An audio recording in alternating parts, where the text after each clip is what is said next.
Hey there, everybody. Welcome to our first dose of Big Brother 22 All-Stars live feed spoilers. We are now just 2 weeks away from the end of this season. Finale night, there will be those who will miss Big Brother based on some of the comments. There are people who want the finale here tomorrow. I am going to miss Big Brother. I know that it hasn't been like the most exciting season, Yeah. but I really love this show. And I was just and I am still so happy that we just had any season at all. So I don't want it to end. Just for how many times we've all wanted to slam our heads against the nearest wall, I am still grateful we had this season. I'm still grateful, even on days where there ain't a whole lot of big stuff going down.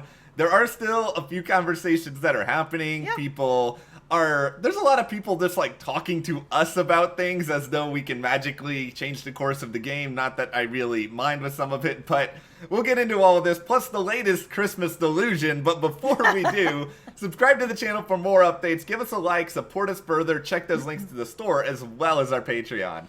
Also, we did Bachelorette last night, so, if you're interested in that. We have Amazing Race coming up tonight. We've heard you guys in the comments. We are super stoked for Amazing Race. We love this show. So, and we also have This Is Us. We're going to be posting that shortly. We're going to have more This Is Us coverage. This is a show that Matt and I just love. We love this show, and we always have a lot of coverage during the season. 2 weeks till that show, guys. 2 weeks. Very, very busy day of videos. We love apparently making ourselves cry covering This Is Us. Such a good show. Big Brother, you've made me cry at times this season almost, but not always for good reasons. But all right, well, we'll start with Memphis. So it seems that Memphis is still going on Thursday. Yeah, the big surprise, everyone. Nothing dramatic has changed. Memphis has not been like, I gotta get on the campaign horse now. He hasn't even gotten on the horse other than just like doing his typical nonsense. Yeah, he feels pretty safe, and he's pretty not safe. It's going to boggle my mind if he doesn't try to do a little bit more. Like, I understand, Enzo and Cody have done a pretty decent job of making him feel okay, and they deserve some of the credit for it at this point. Yeah.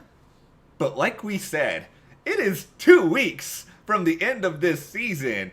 You don't need to sit around on your butt and, like, have weird conversations with Christmas. Like, you can go and do other things. You can go and just be like, everything is great. We got this on lock. Here's what I'm going to offer you. Yes, we are 2 weeks away from the finale. Like, he can't be this comfortable, this close to the end. It is just a ticket to go home. Like, it really is. He had this conversation with Cody, and this is where Cody is, pulls out all the schmoozing with Memphis, and I guess this is as close to a campaign as we're getting from Memphis right now, is Cody sort of being like, we're going to be good, we just got to get this down to the final 3, and then, Enzo, he's not going to win anything at the final 3, and, then the commission, which what's really the difference between a committee and a commission? That's the thing I never really got about these names. Like, can we bring in, like, Merriam-Webster or something to give us a definition? Luckily, after Thursday, we won't have to worry about the commission anymore. I don't know if we'll ever say the word commission in any other Big Brother video ever, so. No. But, yeah, Cody is just gassing this man up. That is all that is happening. Yeah, he is. And, and Memphis feels safe. So, he's kind of just taking it for its word. And, part of the reason is they don't want Memphis to not feel safe, because if that's the case, then he probably will be pushing more and making things more sort of difficult going forward. And it's not necessarily that they're just like, oh, we need to have this big blind side and, screw Memphis. But it's more of a, oh man, we just don't want to deal with it this week. Christmas is not coming to us and talking to us really about anything right now. Memphis is not bothering us with anything. Cool, let's just sail on our blue skies all the way.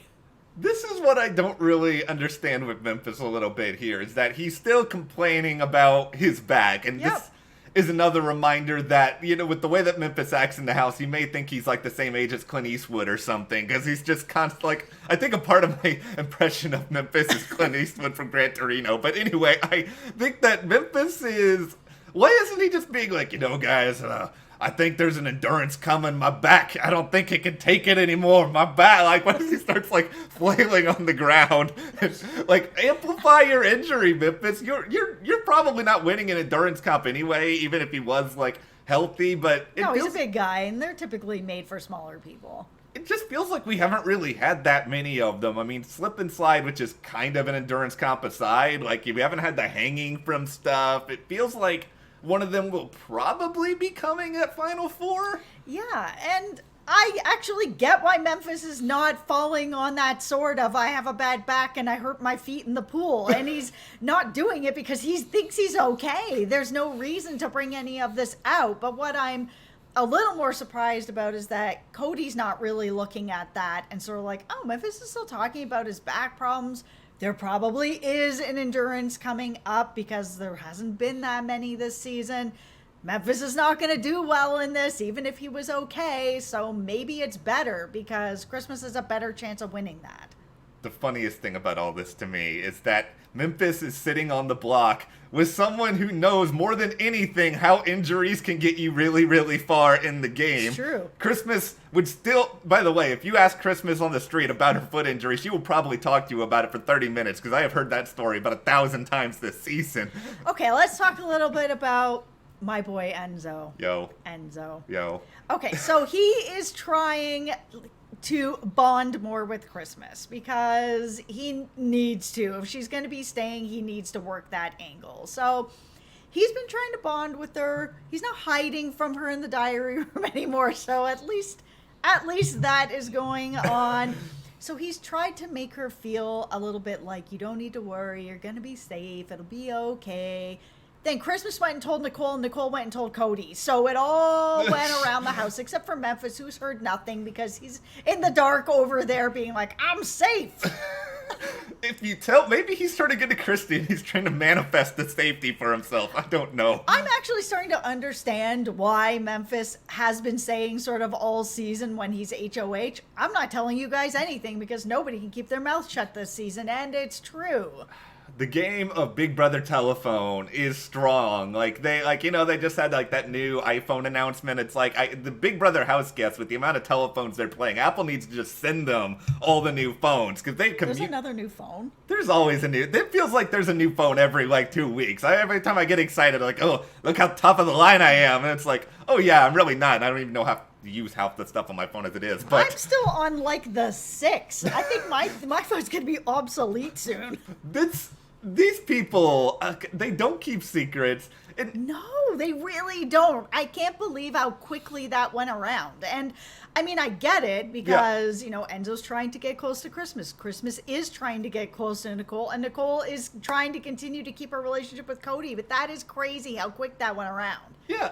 And I think it's also, anytime that Nicole has anything that she can sort of say is, oh, here's something that Enzo is doing behind your back, That's Cody. Right. Of course she's going to bring that up to Cody because she wants Cody to get rid of Enzo, or at least be okay with her getting rid of Enzo moving forward. So I think that is heavily on her mind. And, I think Cody was irritated. I don't think Cody is gunning for Enzo all of a sudden. I just think Cody, he doesn't want any possibility of, like, Memphis getting word of the plan, and, maybe he also just wants to try to keep these other people rattled so they don't do as well in the competitions.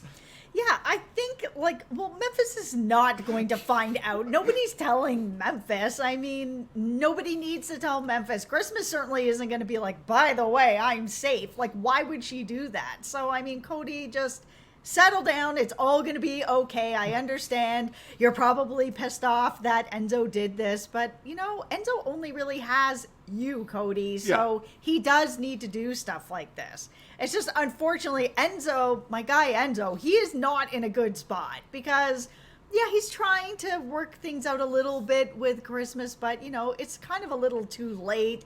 He's got nothing with Nicole. Cody is holding that whole threesome together. Yeah, I think Cody on some level knows that Enzo's got to do what he does, and Cody also has to know that Enzo's not really in a great spot, just like Enzo also should know that he's not really in a good spot. And if Enzo does end up getting cut at Final Four, Final 3, how much do you think he's going to hear every day for the rest of his life that he should have voted out Nicole during the triple eviction? Yes. It is all over Twitter. You cannot find a single thread about Enzo without someone bringing this up right now. It's true, and I do understand it that he's in this position right now. At the same time, I also understand why he didn't. It actually saved him for the past 2 weeks. It put a target on Tyler, who's gone, and Christmas, who's on the block. So it bought him 2 more weeks. But, did it sell him out of the whole game or not? It's just every move in Big Brother, it has its advantages and its disadvantages. Yeah. And sometimes the disadvantages swing back around and blow up in your face when you don't expect them. Come on, Enzo! Enzo, you can do it, Enzo. We believe in you. That's right. Someone has to. I think everybody, everybody else there's a lot of people jumping off the Enzo ship here. I am not. I am riding the Enzo train to the end. He was my preseason pick. He is going to win this game. I believe in you, Enzo. You can do it. I believe in you. I'm on the Enzo. See, I am on the Enzo train at this point because I'm pretty sure the David train left a long time ago. I probably should have never gotten on the David train, if I'm being honest. Oh, I was happy being on the David train. My Ian train went before that. My Dave Bond train is now. All my trains have just gone. Hey, well, you probably don't want me on the Enzo train, honestly, at this point. I know that Enzo's in trouble. Let's talk about one of my few sources for legitimately weird entertainment at this point. Watching Christmas just be incredibly delusional about things. This is one of my least favorite things of the past few seasons now, is that it used to be every Big Brother house guest thought that they were going to be on The Amazing Race with somebody. Bring The Amazing Race back into this, because I think they all feel like they have an iconic alliance and that people are going to want to love them and see them. And I guess now, because they've done that season of The Amazing Race with reality people, it's justified. But now the new cool thing is, oh, I'm totally going to do the challenge after this because the challenge is going to be desperate to get me. And, sometimes they kind of do cast people on the challenge where I'm like, really? But they cast a lot of Big Brother people on the challenge. So Christmas talking about wanting to do the challenge, I can see the challenge wanting Christmas. I could see the I would be very curious, based at least, I haven't seen that many seasons of the challenge, but I saw this past one. I saw a lot of the fights that were on that. I think there is a 0.001% chance that Christmas goes at least 3 weeks without someone screaming in her face on the challenge. Which is why they're going to cast her. You've heard it here first. I feel that the challenge is going to pick up Christmas. I would not be surprised. The other, fantastic moment from Christmas is her deciding to basically give all of us her final 2 pitch. And let's pretend like we're the jury here. All right, let's hearing this pitch. Jury, I'm here. I'm Christmas. That's right. My Christmas impression is just me being a little bit loud and being like, here is what I did in the game. I wanted to win some competitions, but I needed to have allies, and I had these allies because I'm a comp beast, but I didn't need to be a comp beast all the time because these allies protected me. How do you think the jury is going to react to this? They're probably going to be like, Cody played that exact same game. He was one of your allies and you were one of his, and he also won a bunch of stuff. So welcome to the winner's circle, Cody. Yeah, they're going to be like, Christmas, the other problem here is that people kept you because nobody on the jury really likes you. Yep. And you weren't actually driving much of anything. Yeah, people were protecting you, but we were also protecting you by not wanting to get rid of you because we can beat you. Yeah, everybody played that same game because everybody that's left except for Enzo is part of the same alliance. There's maybe a 2% part of me that thinks Christmas just getting blown up in front of the jury is going to be very entertaining, but that they're probably going to shorten the jury questions so that they're almost nothing, and we're going to get a bunch of stuff we don't want to see anyway. So I hope she's not in the final 2 for that very reason. I just don't know how that's gonna end up happening. Cody's already said he's not gonna sit at the end with her. Listen, we have had a season where there have been long stretches where nothing major has happened. I think at least we deserve a compelling final 2, and if Christmas is there, it will be 30 minutes of wah, wah, wah, wah, and nothing is going to happen, and we all know who's going to win. There's an awful part of me that is really hoping that the final 2 is Nicole and Christmas. Do I need to put the devil horns on you for this? And the reason why is because I am convinced that this jury and no other Big Brother players want a 2-time winner at all. It doesn't matter if it's Nicole or if it was anyone. I just don't think that they want to have a 2-time winner, because then it makes it harder for them to come back and play, to actually, then they have to win. If they haven't won, they have to win 3 times to beat that. That's a very tall order here. So I'm really curious to see if this jury is like, oh my God, we have to actually give a 2-time winner title to anybody, or if they're going to be that petty to be like, no, nobody's getting it. Winner is Christmas. You need like staff with like the trident to go with the devil horns for this idea. Listen, I just watched Bachelorette last night, so now I'm into messy situations, and that's what I want. This is like a smooth season, blue skies, and smooth sailing, and then that. Can you imagine? Fire? Yeah, it's a dumpster fire in the final 2. I want Cody and Enzo. Well, actually, I don't know if I want that, because I want Enzo to win. But I want drama at the end. But also, I will say this. If this happens, I want one juror to be like doing their version of the SpongeBob meme, I'm out, and they just get up and walk away rather than vote for anyone. But we'll be back tonight. We'll discuss the episode. BB Comics is almost here, in case you're really dying to hear our hot takes on what are really good ideas and terrible ideas for comics. And we'll also be back with Amazing Race tonight. So if you are watching that, we are watching that all season. So what do you guys want to see happen on the feeds today on tonight's episode? Let us know in the comments. And if you like this video, subscribe for more. Give us a like. Support us further. Check those links to the store, our Patreon, and we'll see you here next time. And so.